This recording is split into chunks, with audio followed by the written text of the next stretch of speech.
Hey everyone, and welcome to the video. So today we're gonna have a quick look at how to set up MSI Afterburner. Even if you're just curious or you want to test your system, you want to see what it's doing in the background, the usages, RAM usages, clock speeds, power draws, you name it. So let's go ahead and open up a browser. We're gonna go straight to google.com. Let's go to Google. I'm going to head over to MSI. It'll pop up, and usually pops up, MSI Afterburner. So one thing to note is just make sure that you're going into the legitimate MSI.com website. There are fake malware ones that you can download by accident. So make sure that your link is going straight to MSI.com. I'm not going to accept this. I'm just going to close that.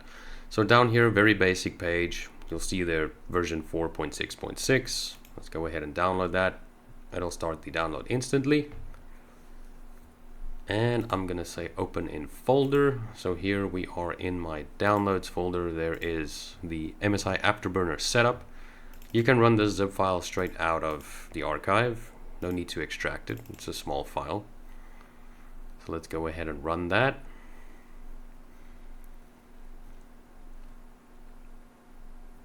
Usually takes a little while because it's an archive. Alright, so we do want MSI Afterburner, of course. I personally do not want Norton 360 for Gamer. Click install. So during this process, it's going to install Riva Tuner as well. It's a very important part of the application. I'm just going to follow all the prompts here.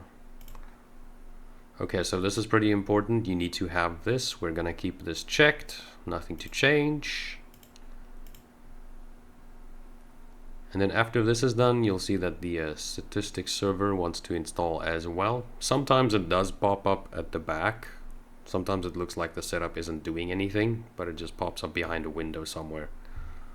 So just be aware of that sometimes. Okay, installer language. This is now Riva Tuner. Let's just say yes, continue anyway. Next, same process as before, just follow all the prompts.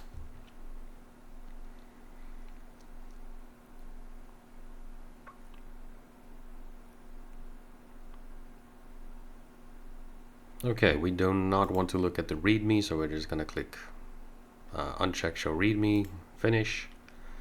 Okay, so here is a pretty important step. We are not just going to run this. I'm running it from a laptop currently that has an iGPU and a dedicated card. So the issue with that is if the GPU isn't being used or the dedicated card isn't being used, you're not going to see all your functions available. But if you have a desktop that only has the one external card in it, that's fine. You can skip this step. But let's uncheck because I'm on a laptop. I need the card to be running to see all the features. So no, I'm not going to do that right now. Alright, we have everything that we need. It is recommended to reboot. In some cases, it doesn't hook into like DirectX and Vulkan and everything correctly before you actually do a reboot. But in most cases, it actually works. Okay, so we are gonna open a game. You can open any game that you know is running from your GPU. If you have a desktop machine, you're not gonna have this problem. So let's go ahead and open something up to get that dedicated card boosting up. There's no specific reason why I'm using the Ascent. I just know that the Ascent's menu takes everything it can. Okay, so here we are in the game menu. So we are going to, you can either Alt-Tab to get back to your desktop, but I just find it easier just to tap the Windows button on your keyboard. This pops up. I'm going to say MSI. There's MSI Afterburner that you just downloaded and installed. I'm going to open that up. You'll see here, this is actually, it's now set to the 6500M, which is my dedicated card, and you can see it's running at full speed. Okay, so we're gonna hit this little gear icon here, the settings menu, and then up here, we're not gonna change anything here. We're gonna look at monitoring. So here's where we're gonna select a bunch of stuff. So you can see here, because I have the iGPU and the dedicated card, there's two GPUs. GPU 1, GPU 2 temperature. Once again, usage, GPU 1, 2, and memory usage, all that stuff. There's always two GPUs.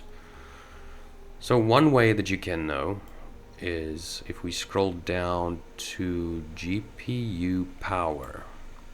So the iGPU isn't able to show me, the integrated graphics isn't able to show me the power usage, so it's not even available. So that way I know, okay, GPU 1 has it available, and GPU 1 is most likely the dedicated card. But if you're unsure about this one, I'll show you another method to check. Okay, so we want to see the GPU temperatures. We want to mark this one. Down here, we're going to say show on-screen display. You'll see it pop up here as well in OSD on-screen display. So we're going to go ahead and select GPU 1 temperature and GPU 2, because this is how we're going to determine which one it is. Temperature 2, I don't usually touch that one. GPU 1 usage, show on-screen display. GPU 2 usage, show on-screen display. Let's go down a bit. Okay, so we have GPU 1 memory usage. I definitely want to see that. GPU 2 memory usage. Go down a bit more. Okay. So GPU 1 core clock, I like seeing that as well. That's how fast the clock speeds are running. Memory clock is nice to see as well. So we're going to add a bunch of these. Okay, GPU power, I really like seeing how much power the graphics card is pulling. Okay, so up next we got CPU. So you're going to see there's a bunch of CPUs. There's one for every single thread. We don't want to see that one. We want to see an average of the whole thing. So we're going to select the one that doesn't have a CPU number next to it. Show an on-screen display. You'll see here every single one for usage is also listed, all the threads. We are just going to take the one that says CPU usage without a number next to it. Same thing for clock. I generally don't want to see all that information. I just want a baseline or an average or as a whole. So no numbers next to it is good. CPU power is very nice to see. It's very nice to see how much power it's drawing in watts. RAM usage, always nice. Okay, so frame rate and frame time. These ones needs to be enabled by clicking on this little check here. Now we can add it to on-screen display. So frame time doesn't mean a whole lot. I don't like the text view, so the only thing we're going to change in frame time, let's just add it. The only thing we're going to change on frame time is we're going to set it to a graph instead. It just looks much better.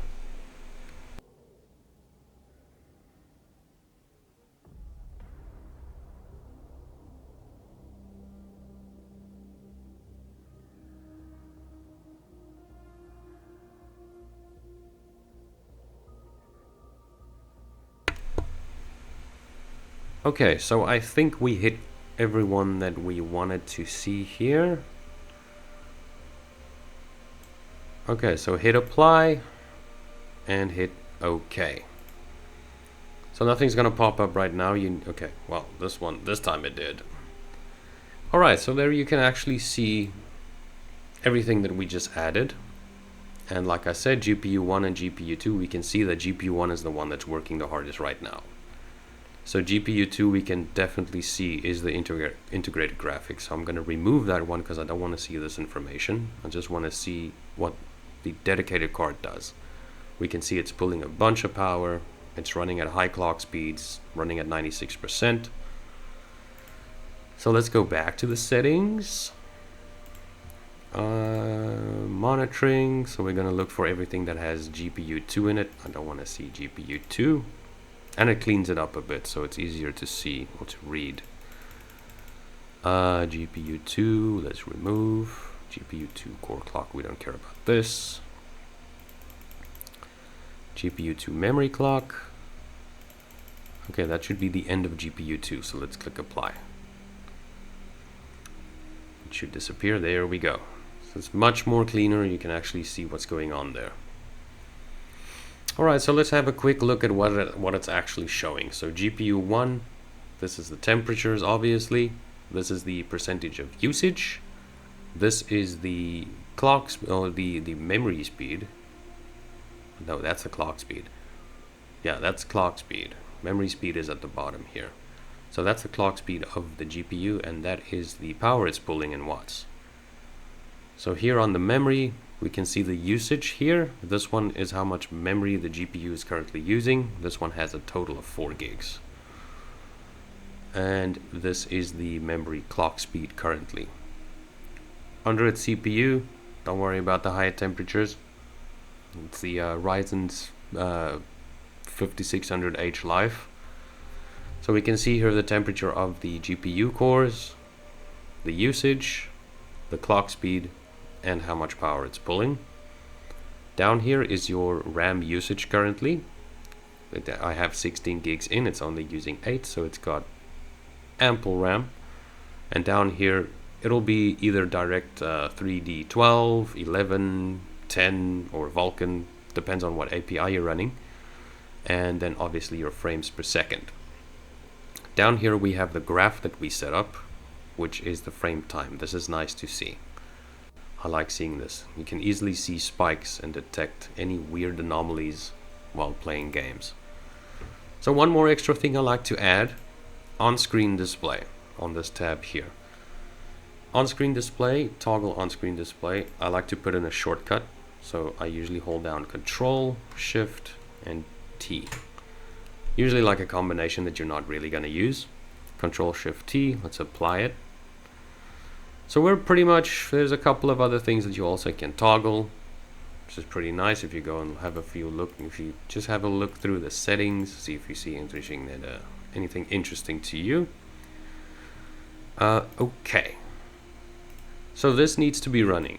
If we close this, the application closes.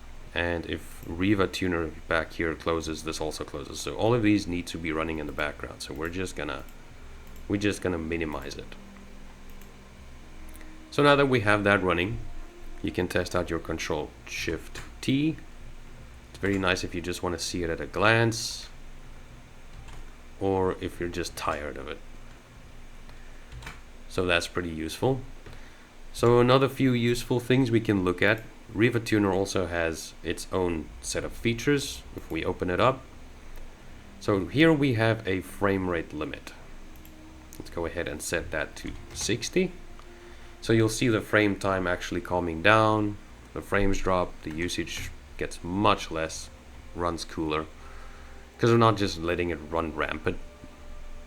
It's not just doing what it wants to as fast as possible. So now we're capped at 60, and look at that line. Okay, so let's put it back on. Unlimited again, 0 is unlimited. So the other thing we can look at here, there's a couple of things you can change, like the color palette, and the zoom is pretty important. You can actually set the size, you can make it huge or a bit smaller, depending on what size you would like. This down here actually moves it left to right or up and down. So for instance, if we make this one here 700, we'll see it move to the middle. So you can play with the numbers here, exactly where you want to put it. So let's just revert back to 1. I'm gonna leave that on 1. I like it in the corner. So once again, don't just close it out, just minimize it. And that's pretty much it. Guys, if you enjoyed the video, please leave a like, leave a comment, and have a wonderful day. Happy gaming. Peace.